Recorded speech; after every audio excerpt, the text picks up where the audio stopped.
एक तालाब के किनारे एक बूढ़ा बगुला रहता था। वह अब बूढ़ा हो चुका था और मछलियों का शिकार करने में असमर्थ था। भूख से परेशान बगुला सोचने लगा कि अब भोजन कैसे मिलेगा। तभी उसके दिमाग में चालाकी भरी योजना आई। बगुला भगत का रूप धरकर एक पत्थर पर बैठ गया और उदास होने का नाटक करने लगा। तालाब में रहने वाले मेंढक, मछलियां और केकड़े ने बगुले को उदास बैठे देखा तो वे उसके पास आए और पूछा, बगुला भाई, तुम इतने दुखी क्यों हो? बगुले ने गहरी सांस लेते हुए कहा, भाई, मैं अब भक्त बन चुका हूँ और मैंने अब तय किया है कि मैं शिकार नहीं करूँगा। मुझे तुम सबसे बहुत प्यार है, इसीलिए मैं अब मछलियों को नहीं खाऊंगा। मछलियों ने हैरानी से पूछा, लेकिन तुम उदास क्यों हो?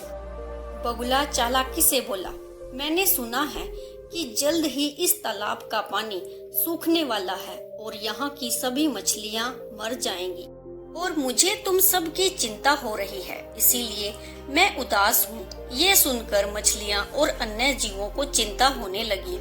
उन्होंने बगुले से पूछा, हमें अब क्या करना चाहिए? बगुला बोला, मैं तुम्हें एक एक करके पास के एक बड़े तालाब में ले जा सकता हूँ, जहाँ तुम्हें कोई खतरा नहीं होगा। मछलियों ने बगुले पर भरोसा कर लिया और रोज बारी बारी से बगुला मछलियों को अपनी चोंच में दबाकर उड़ता और तालाब से दूर ले जाता। लेकिन वह उन्हें किसी तालाब में नहीं ले जाता था, बल्कि एक सुनसान जगह पर ले जाकर खा जाता था। कुछ दिनों तक ऐसा ही चलता रहा। एक दिन केकड़ा भी बगुले के पास आया और बोला, बगुला भाई, मुझे भी उस तालाब में ले चलो। बगुला सोचने लगा, मछलियों से तो मैं पेट भर चुका हूँ, आज केकड़ा खाकर मजा आएगा।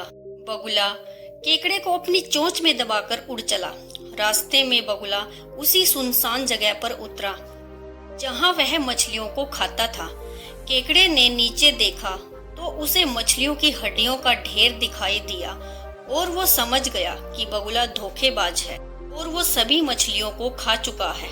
जैसे ही बगुले ने केकड़े को खाने के लिए अपनी चोंच खोली, तभी केकड़े ने अपनी चिमटी से बगुले की गर्दन पकड़ ली और उसे कस कर दबोच लिया।